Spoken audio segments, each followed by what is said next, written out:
ஸ்னோபால்ன்னு setup போட்டு வச்சிருக்கீங்க. உள்ள போனா ஸ்னோவியே காணோம். ரொம்ப நாளா பெசன்ட் நகர் பீச் பக்கம் போம்போதெல்லாம், "என்னடா இது ஏதோ செட்டப் போட்டு வச்சிருக்காங்க. என்னவா இருக்கும்?" அப்படின்னு வெளிலயே நின்னு பார்த்துட்டு அப்படியே போயிடுவோம். சரி அப்படி உள்ள என்னதான் இருக்கு பார்க்கலான்னு சொல்லிட்டு போயிருந்தோம்.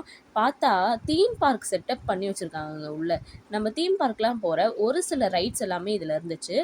கிட்ஸுக்கு, அடல்ட்ஸ்க்குன்னு சொல்லிட்டு நெறைய ரைட்ஸ் இருந்துச்சு. அதுலயும் ஸ்பெசிஃபிக்கா சொல்லணும்னா, அசுர தாலாட்டு, பெரிய ராட்டினம், இந்த ஜம்பிங் பெட் அந்த மாரி நெறைய வச்சிருந்தாங்க. எல்லாமே பார்த்தீங்கன்னா, ரீசனபிள் பிரைஸ்ல தான் இருந்துச்சு. 60 டூ 70 அந்த மாரி ரேஞ்ச்ல தான் இருந்துச்சு. அந்த ஸ்னோ வேர்ல்ட மட்டும் என்னால ஏத்துக்கவே முடியல. காச குடுத்து உள்ள போய் பார்த்தா, வெறும் செட்டப் தான் இருந்துச்சு. ஸ்னோவே காணோம். கொஞ்ச நேரம் கழிச்சு பார்த்தா, செவுத்துலருந்து பெரிய பெரிய ஸ்னோ பால்ஸ் வந்து விழுந்து மண்டை, முதுகெல்லாம் உடைச்சிருச்சு. அங்க விளையாடும்போது கொஞ்சம் சேஃபா விளையாடுங்க. அப்படி இல்லன்னா அந்த ஸ்னோ பால்லாம் வந்து மேல வந்து ரொம்ப ஹார்ஷா பட்டுரும்.